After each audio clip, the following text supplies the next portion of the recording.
کہ اس قافلے میں سب سے زیادہ جو وطن کو یاد کرتی تھی وہی وطن نہیں پہنچ سکی ہے۔ سب سے زیادہ جو اپنے باپ کو یاد کرتی تھی، سارا قافلہ تو وطن آ گیا مگر وہی یتیمہ نہیں پہنچ سکی۔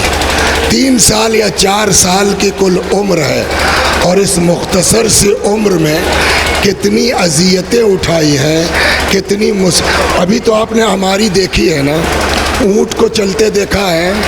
ہاں، اونٹ جب چلتا ہے تو اونٹ کی پیٹھ آگے ہوتی ہے پیچھے ہوتی ہے، دیکھا ہے نا، آگے ہوتی ہے پیچھے، اسی لیے اس پر کجاوا رکھا جاتا ہے کہ بڑا آدمی بھی سنبھل نہیں پائے گا، پکڑ کے بیٹھ جائے۔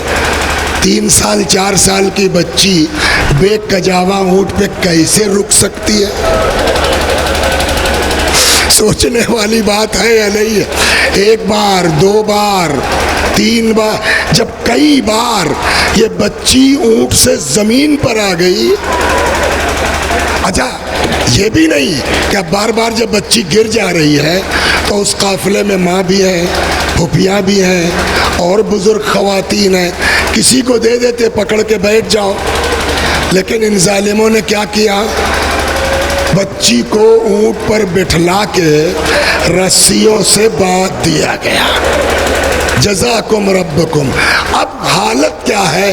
اونٹ چلتا ہے، پشت آگے ہوتی ہے، پیچھے ہوتی ہے، آگے ہوتی ہے، نتیجہ پہلے لباس پھر کھال جلنا شروع ہوئی۔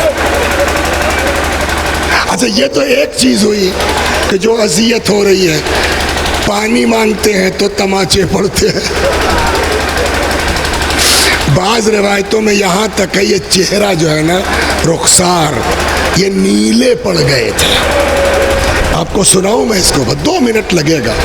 ایک بزرگ تھے مرحوم سید ہاشم رحمت اللہ علیہ، 3 بیٹیاں تھیں ان کے۔ ایک دن ایک بیٹی نے آگے کہا، بابا میں نے امام کی بچی کو خواب میں دیکھا ہے، وہ کہتی ہے کہ اپنے باپ سے کہو میری قبر میں پانی آ گیا ہے، اس کی مرمت کرا دے۔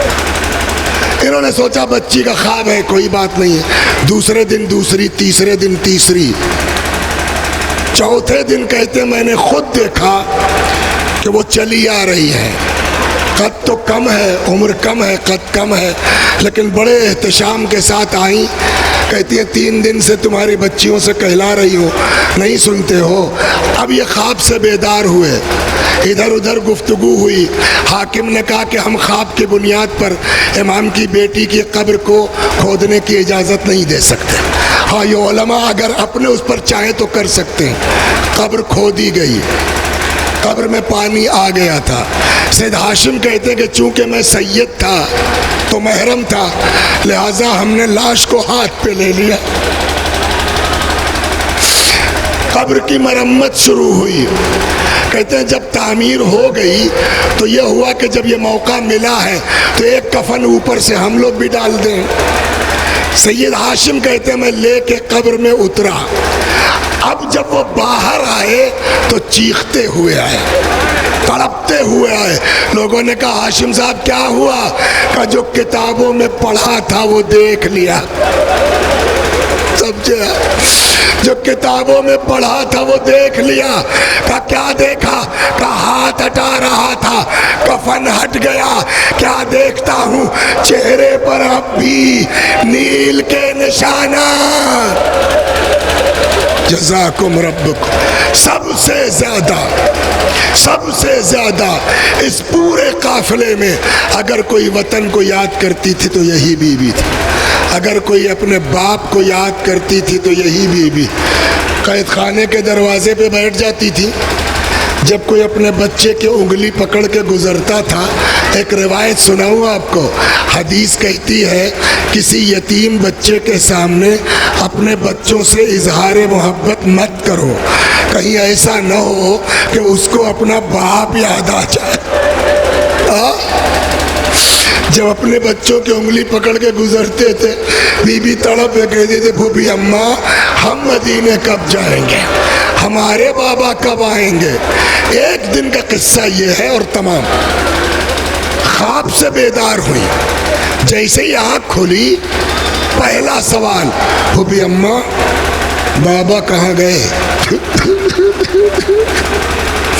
بابا، ہاں بابا ابھی تو آئے تھے، ابھی آغوش میں لیے تھے، ابھی ہمیں پیار کر رہے تھے۔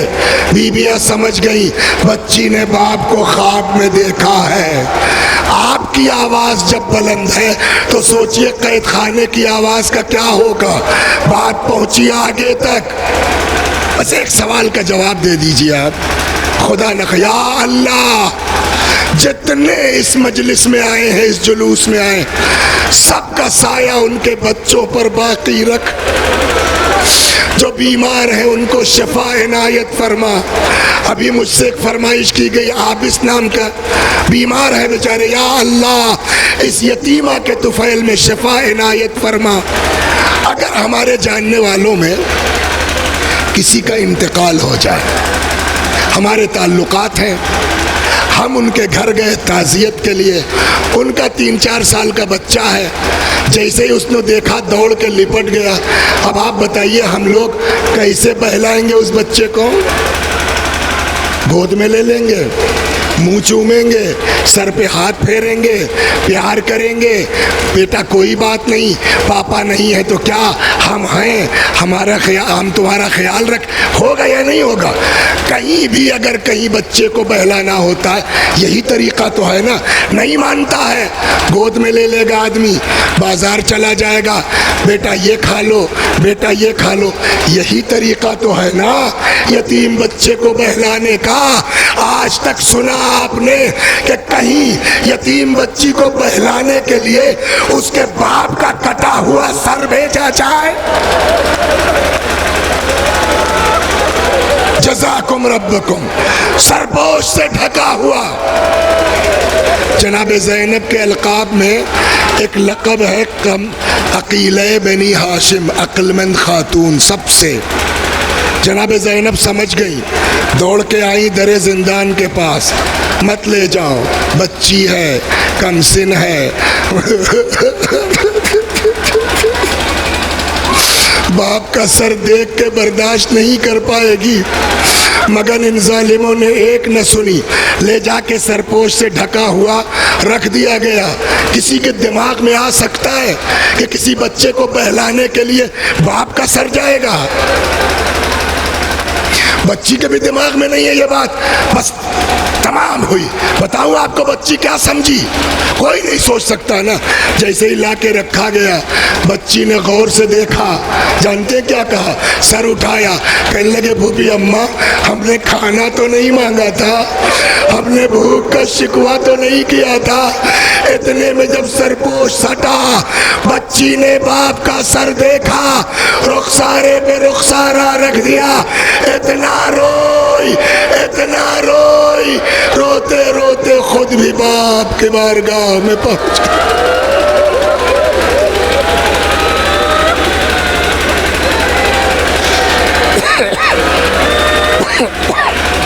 وَسَيَعْلَمُ الَّذِينَ ظَلَمُوا أَيَّ مُنْقَلَبٍ يَنْقَلِبُونَ۔ زیارت کر لو، یہ ہوا نا۔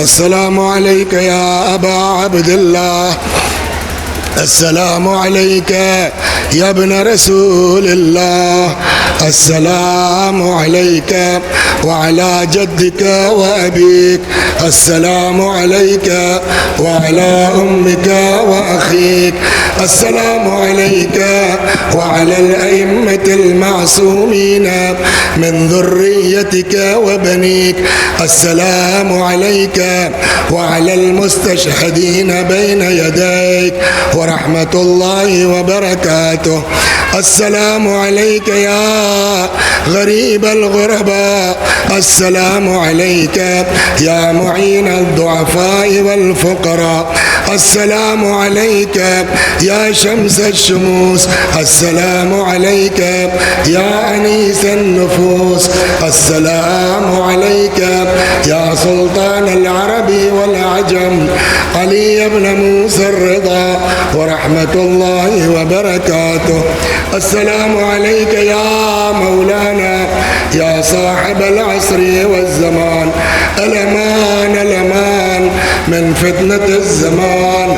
السلام عليك يا خليفة الرحمن، السلام عليك يا شريك القرآن، عجل الله تعالى فرجك وسهل الله تعالى مخرجك وظهورك، وجعلنا من أعوانك وأنصارك ورحمة الله وبركاته.